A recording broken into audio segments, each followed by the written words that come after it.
రంగారావు గారు, బొబ్బులు ఎమ్మెల్యే గారు. ధన్యవాదాలు అధ్యక్ష. తమరు ముందు ఈ సభలో మాట్లాడడానికి అవకాశం కల్పించినటువంటి గత 100 సంవత్సరాలుగా మా కుటుంబాన్ని గుండెల్లో పెట్టుకొని చూసుకున్నటువంటి బొబ్బిలి నియోజకవర్గ ప్రజలకి, చంద్రబాబు నాయుడు గారికి, పవన్ కళ్యాణ్ గారికి, మన యువ నాయకులు లోకేష్ గారికి ప్రత్యేకమైనటువంటి ధన్యవాదాలు తెలియజేసుకుంటూ, ముఖ్యంగా తమరి దృష్టికి నా నియోజకవర్గంలో ఉన్నటువంటి సాగునీరు సమస్య గురించి తేవడానికి, ప్రస్తావించడానికి ఇవాళ తమరు అనుమతి కోరుతున్నాను అధ్యక్ష.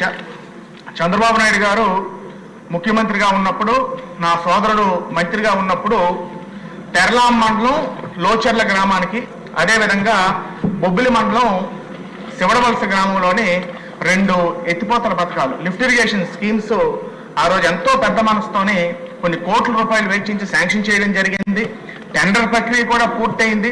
కానీ రైతన్నా, వ్యవసాయం అన్నా, సంక్షేమం అన్నా ఈ గత ప్రభుత్వానికి పూర్తిగా నిర్లక్ష్యం చేసింది. కాబట్టి టెండర్ పూర్తయిన ప్రాజెక్ట్స్ కూడా టేకప్ చేయకుండా ఆ 2 ప్రాజెక్ట్స్ కూడా నిర్లక్ష్యం చేయడం జరిగింది అధ్యక్ష. ముఖ్యంగా తెరలాం మండలం లోచర్ల, ఆమిటి గ్రామాల రైతాంగానికి ఉపయోగపడే ప్రాజెక్ట్ అది. అదేవిధంగా శివడవలస, కమ్మవలస, దేవుపిల్లి, ముట్టాయవలస గ్రామాలకి ఉపయోగపడే ప్రాజెక్ట్ అధ్యక్ష. తప్పకుండా తమరి ద్వారా, ఒకే ఒక నిమిషం అధ్యక్ష, తమరి ద్వారా నేను ప్రభుత్వాన్ని కోరుతున్నాను.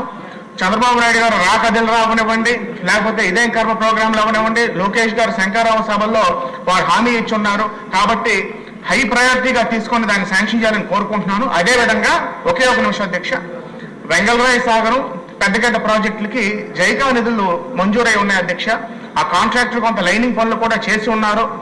కాకపోతే గత ప్రభుత్వం పేమెంట్లు సకాలంలో చేయకపోవడం వల్ల ఆ పనులు టేకప్ చేయలేకపోయారు. వెంగళరాయ సాగర్ అవనండి, పెద్దగడ్డ అవనివ్వండి, పాలితేరు ఆనకట్ట స్కీమ్ అవనివ్వండి, తోటపల్లికి ఇంప్రూవ్మెంట్స్ అవసరం. కాబట్టి ఆ వర్క్స్ కూడా టేకప్ చేసి మా నియోజకవర్గ రైతాంగాన్ని ఆదుకోవాలని తమ ద్వారా కోరుకుంటున్నాను. ధన్యవాదాలు. ఉమా గారు.